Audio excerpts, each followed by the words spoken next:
Le 11 novembre 1918 annonçait la fin des combats que personne n'osait plus espérer.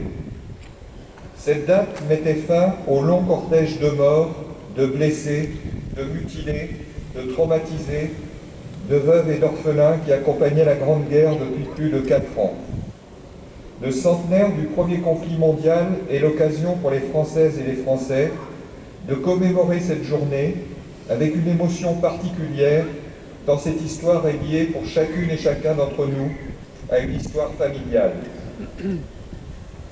Commémorer le 11 novembre, c'est répondre à la nécessité du souvenir, de l'hommage aux morts et de l'expression de notre reconnaissance. L'année mémorielle 2017 en sera une nouvelle occasion, alors que nous nous apprêtons à commémorer l'offensive du Chemin des Dames, à témoigner notre amitié aux États-Unis, entrés en guerre le 6 avril 1917,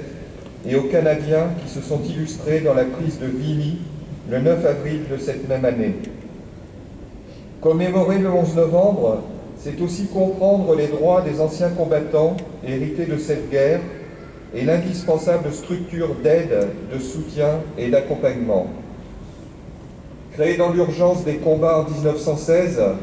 l'Office national des mutilés et réformés, qui deviendra l'Office national des anciens combattants et victimes de guerre, et dont nous célébrons le centenaire cette année, remplit toujours un siècle plus tard ses missions historiques de reconnaissance, de solidarité et de réparation au profit de toutes les générations combattantes, de la Seconde Guerre mondiale aux opérations extérieures, en passant par les soldats engagés en Indochine et en Afrique du Nord.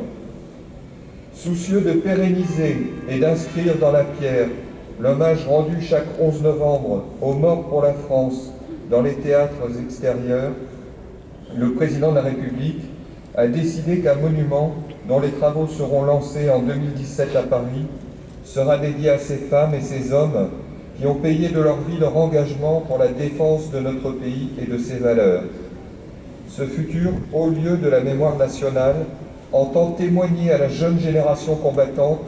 la reconnaissance éternelle de la nation et rappeler aux Françaises et Français que la liberté dont ils jouissent est aussi due à l'engagement de ces femmes et de ces hommes qui, jusqu'au sacrifice de leur vie, sont prêts à la défendre. Veillons